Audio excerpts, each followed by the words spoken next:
Il y a des gens qui pensent qu'à notre époque, avec Internet et tout l'accès à l'information qui est disponible, n'importe qui d'intelligent avec un peu de jugement puis d'assiduité peut apprendre des choses par eux-mêmes et développer un esprit critique puis une capacité d'analyse politique puis sociale, peu importe leur niveau de scolarité. Il y a même des théories du complot qui prétendent que les professeurs d'université sont juste des êtres humains normaux sans pouvoir magique qui ont appris de d'autres humains normaux puis qui ont lu des livres qui contiennent même pas des informations qui sont top secrètes puis que n'importe qui peut savoir. C'est fou, hein? Donc moi, aujourd'hui, je suis allée scruter les programmes de l'UQAM puis je vous en ai sélectionné quelques-uns qu'on va aller regarder ensemble et qui prouvent hors de tout doute que si t'es pas allé à l'université dans la vie, ben tu fermes ta gueule. Donc, je commence avec le premier ici, que je vous ai sélectionné, qui est un diplôme d'études supérieures spécialisé en théâtre de marionnettes contemporain. Donc, je pense que déjà en partant, on comprend l'idée. On va arrêter de faire semblant là, que tout le monde est égal dans la vie puis qu'il n'y a pas de hiérarchie là, puis que tous les champs d'expertise se valent. L'université, c'est là qu'on trouve l'élite intellectuelle de notre société, là, ceux qui ont le plus le droit de donner leur opinion que les autres. Imagine là, Kevin qui sait juste construire des maisons puis qui se pense aussi intelligent que Xavier Emilien qui est allé faire des études supérieures en marionnettisme contemporain puis qui a même passé son cours d'atelier de jeux marionnettiques avancé. Prends ton trou, Kevin. On a également l'UQAM, une mineure en études médiévales.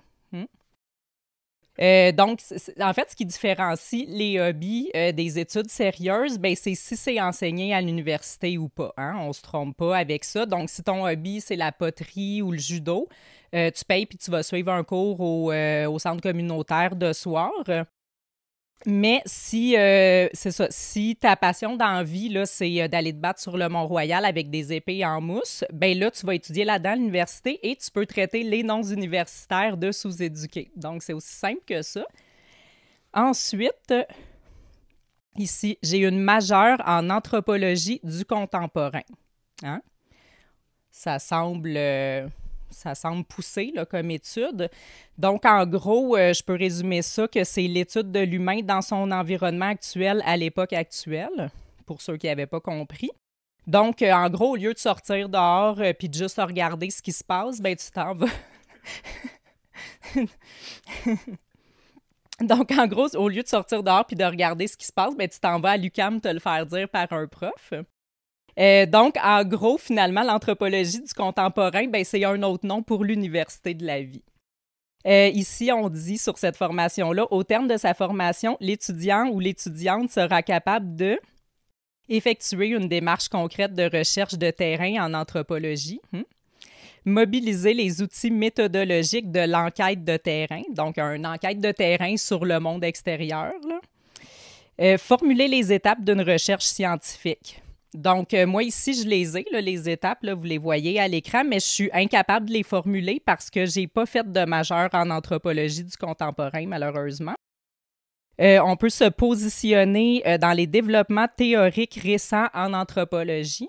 Il y a beaucoup de développement sur ce qui se passe dans le vrai monde à notre époque actuelle. Mobiliser les apports de différentes disciplines, en particulier de l'anthropologie et de la sociologie, pour étudier la complexité du monde contemporain. Donc, on ne le sait pas toujours quand on ne va pas à l'université, à l'UQAM, mais le monde extérieur actuel de notre société est très complexe. Qui l'a cru?